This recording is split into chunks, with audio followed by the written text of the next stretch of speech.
여러분, 안녕하세요. 로딩 스낵스입니다.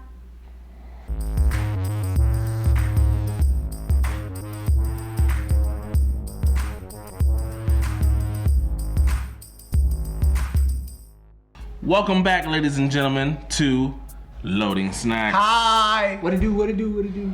Welcome, everyone. So check this out. I got a question for y'all. So we know the order just came out. The order 1886. Yes, we do. PlayStation 4 exclusive title. Yes, we do. There's been some internet buzz / controversy around the title, specifically about the length of the game.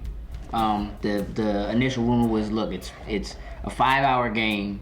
It's still a regular priced $60 game. Right. Mm-hmm. So, without getting into the actual semantics of is it actually that long or what have you, for me, it kind of started the gears turning about whether or not it's important to you guys. Like, what do you think about how long a game is and how it should be priced based on that? Like, does that actually, like, Lo, does that matter to you?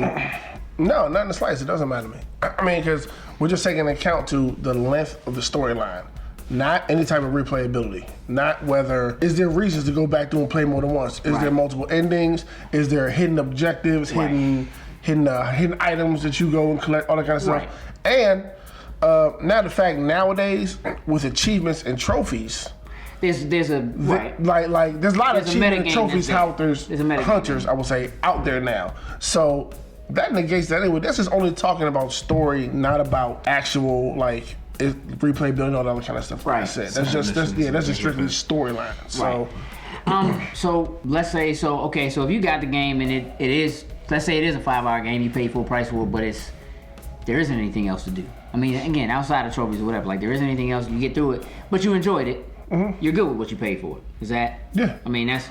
Yeah, like I've played many games that have been long, short, medium length. As long as I have a great product at the end of the day, I'm happy with it. Now, if under these circumstances, and I guess I'll throw this at you, Coop. Under the circumstances, again, speaking hypothetically, let's say that's the case, that it is just a 5-hour game, you know, what have you, it's a 4-hour game, whatever it is, right? And 2 months from now, they announce, oh, here's some DLC, it's, 2 hours in length, it's $10. Do you think you would feel cheated? Do you think you would feel like maybe they didn't make the game as long as they could have on purpose, and now they're trying to get additional money? Or at this point, no, because we pretty much realize that nowadays every single game has some type of DLC that you kind of are expecting, or maybe some of them you don't expect at all. Yeah, but a lot of times DLC is announced almost when they announce the game. There's if nothing else, there's a season pass or something like that. Like this doesn't have that, right? There's usually at least that. There's a season pass, or going back to the controversy with Street Fighter, where people were upset because the content was already on the disc, and you were basically paying to unlock content that already existed. You already purchased. And again, that's it's back and forth, but. Again, I gotta play devil's advocate. That's what I do.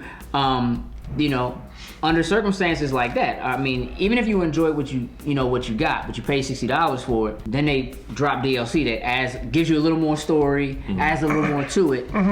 Do you begin to feel like you're being nickeled and dimed? Or do you just feel like, look, this is what, to a certain extent, personally for me, I don't know about the game length, so to speak, but I do feel like DLC and things like that are things that companies, developers need to do to stay in business at this point, definitely. Right? Yeah. To prevent trade-ins.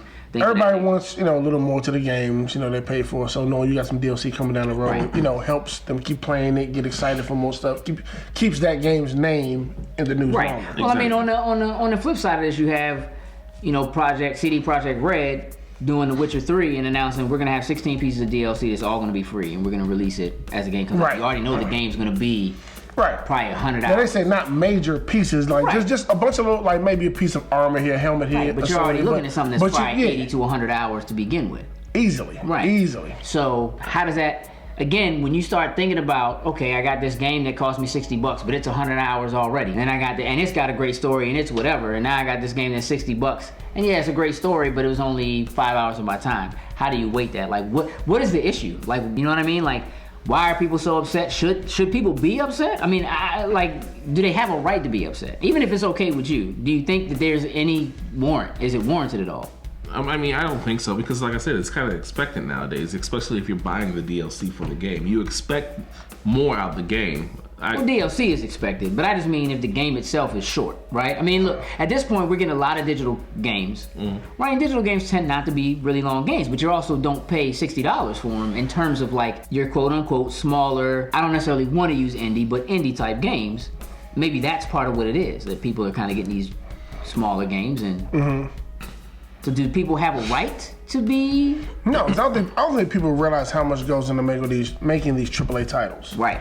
A extreme amount of money goes into making these. Right. So no, I don't think it's be a problem. But if people want to make the argument this should be cheaper because it's shorter, then I think, all right, if that's how you want to go, then yes, make the long games be paid more money for. Right. So if you get a game that's a Final Fantasy, Yeah, then you're gonna And come out it's like a G for that $100. joint. Right. Yeah, Right. easy. Yeah, like I mean, much money if that's for it. all you want to make, that's fine. But realize on the other side of the spectrum, that's you're gonna pay for you a should be longer paying time. more Yeah. for something. Yeah. Yeah, Yeah, for something easy. else. That's where I think I am. Yeah. I think that I don't have at a this problem point- with it. Like I said, as long as I get a great product. At the end, it's one thing if you do that and it's bad, but after all the work you put in, all the money you poured into it, it's solid. I have a great story. Like everything is great. I don't have a problem with that, especially with people like us. Like It's a we all strange have, entertainment medium. like we all have like families and other type of stuff to do now. So I can't necessarily dedicate You had time to sit down. 100 and hours to every single game that comes out. Right. So having stuff like this Right. come out every now and then, that's great. And it's short and quick and makes me anticipate the next one. I have absolutely nothing wrong with that whatsoever. Yeah. Now that doesn't necessarily mean that it shouldn't be 40. It's no different than to No. me if you go digital And remember, you don't have to buy it when it comes out. at all. That is Yeah, you true. don't have to buy it. At You all. can wait You because can wait it out. they have sales all year round. Wait for a sale, buy it then, borrow from a friend. Agree. Wait it With out. that, that's low. Wait it out. Yeah. I already got it, so I'm playing it.